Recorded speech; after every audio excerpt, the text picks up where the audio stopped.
Hello and welcome, my friends. This is Buster again with Sky Factory 2.5, and we are already at episode 16, I guess. Yeah, I believe 16.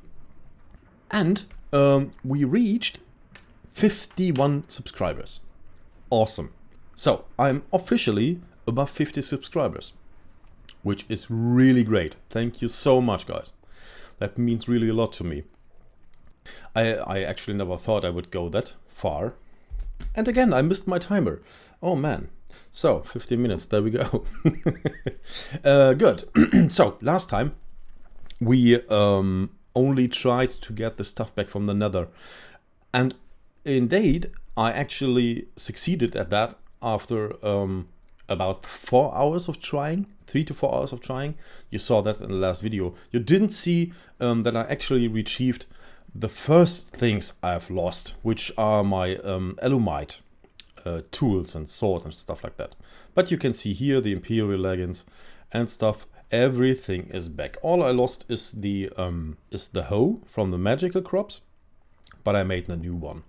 I had enough essence left. So, down to business. Today we want to be a little bit more productive. What I did off camera is crafting this beauty here.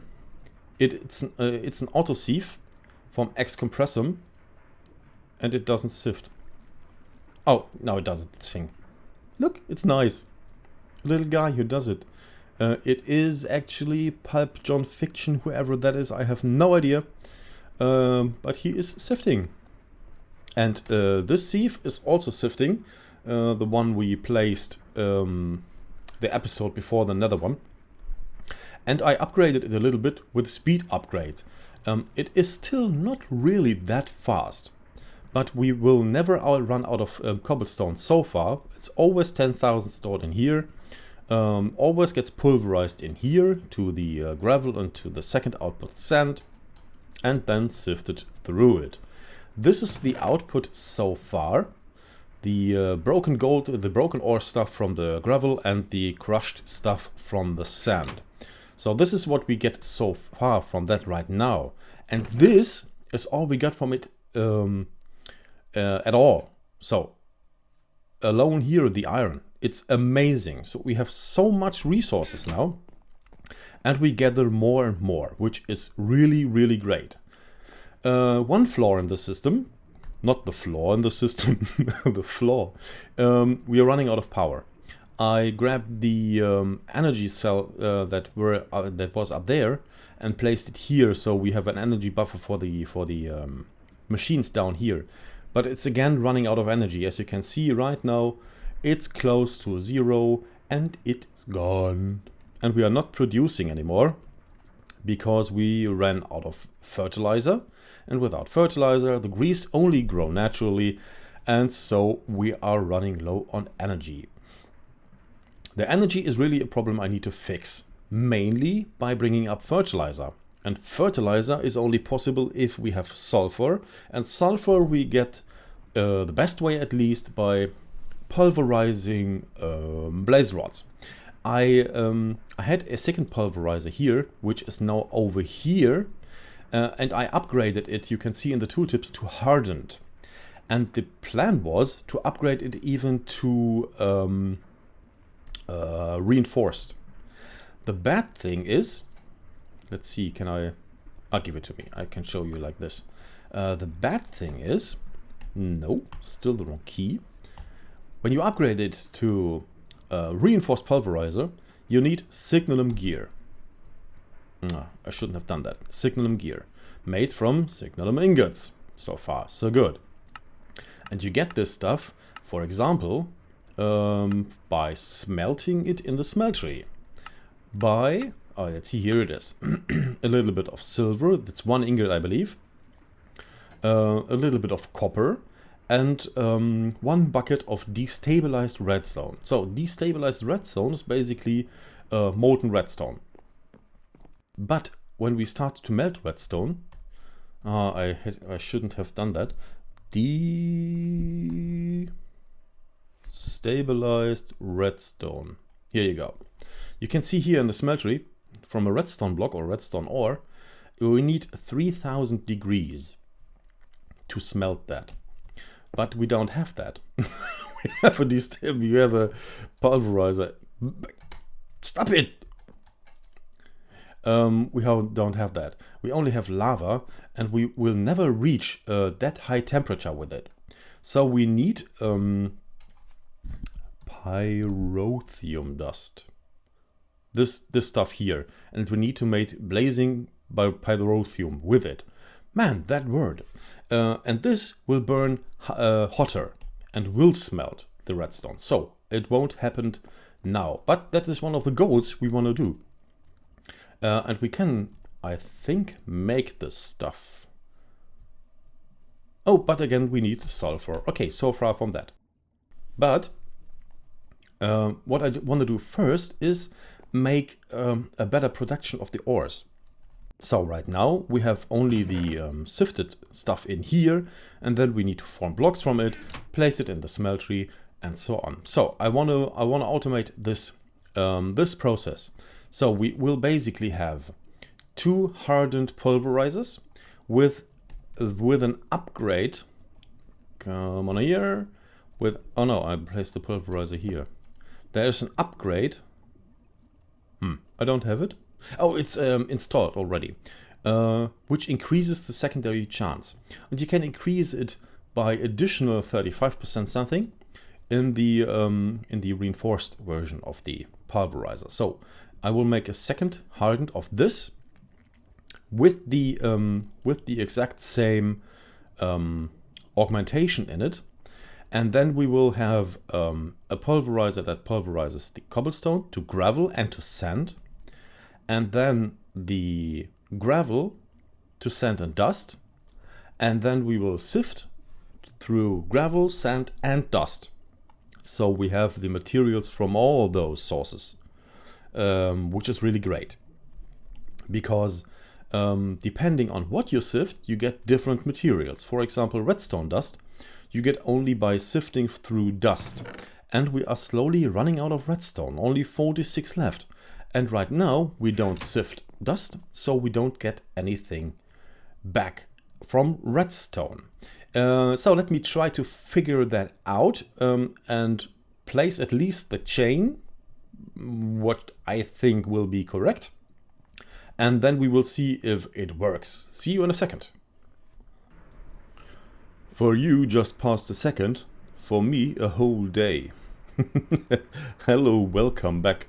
So I came up with this monstrosity here, and it took me really quite some time to figure it out, and I still don't get it at a whole.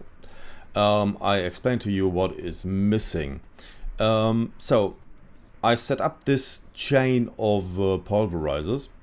What basically happens here is the cobblestone goes into the first one here. That one pulverizes the cobblestone to gravel into the red field and to sand sometimes into the yellow field. This pushes the chance by 11% for a secondary output, which would be the sand. And this one does it a little bit faster, but it also consumes more energy. Then, here down below, this sieve sifts to the gravel. You can see already the output from it. And this pipe here pipes the sand into the secondary sieve, which then sifts through sand. And this pulverizer pulverizes the gravel from this one. But the chain doesn't keep up. You can see sometimes it's just empty because there is not enough gravel in here. I think once this builds up to a 64, way more gravel will go into this. So it's just a matter of time until we pile up. So this works also. Oh, we got ancient spores. Nice. And then this one pulverizes the sand from this one. And on the back here, the secondary output, the dust, goes into the same sieve as the dust from this one. So basically it works. And you can see we have a lot of materials piling up already. But we are running out of power, and we do it fast. So we need a better source of power. This one... Oh no, no, it's good. Why is it good? Okay. I changed the farm above here to dark oak. Twerk it, harder. Thank you. So we have more wood from one harvest, and we have easily more wood from dark oak trees than from regular oak trees, and the harvest is the same. So we can keep up a little bit better with the energy. And without the lava fabric, what it is called? Magma crucible, the power seems to keep up. The energy cell is full.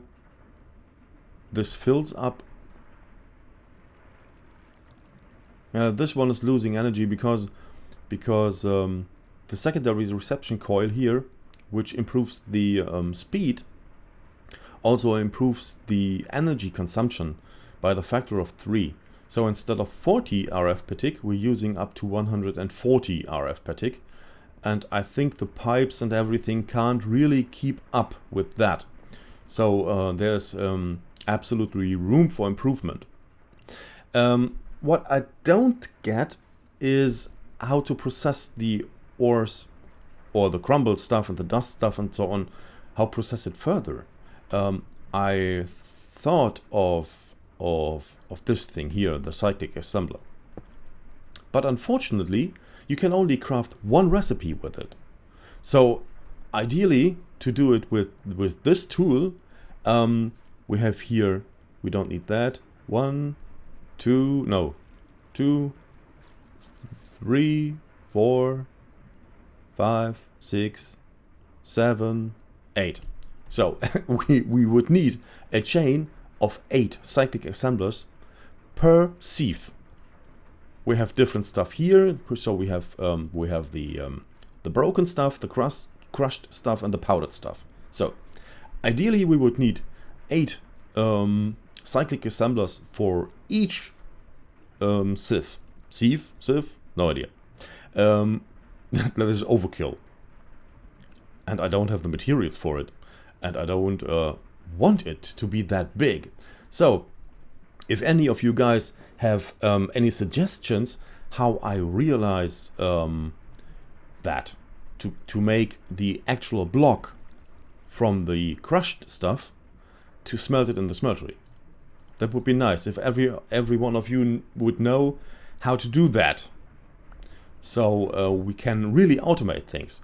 We have automated now the crushing and stuff. But we need the ore processing itself. We don't have ores right now. To make ores of this, we have to do it in our inventory and craft the blocks manually and put it in the smeltery. But I want to automate that process also. I want the smeltery over here and piped everything from here right into it. That would be my ideal way to go. I know I could go with furnaces and induction smelters and stuff from thermal expansion, but I don't want to.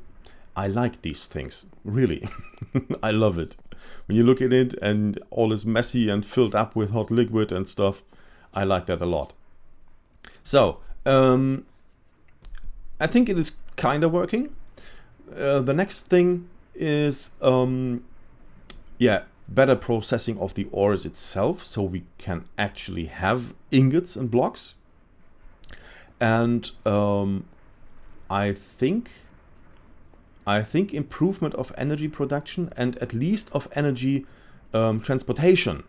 You see here maximum power 120, and we're only using 80 because the pipes and stuff can't really keep up. Well, let's see, can we show? Yeah, we can only show how much is in the flux ducts. And it's clearly not enough. Let's see, flux, there we go. Yeah, we have a transfer rate of 200 RF per tick. And one of these is almost using 200. So that is clearly not the best way to go. We have to improve that. And I will try to do that between episodes, I think. Good, but I think this is it for today. At least it is working, which is nice. It is not working perfectly, and it's not looking that great, but it is working. That is something. So I try to come up with something for the next episode. And until then, take care of yourself, guys. Bye-bye.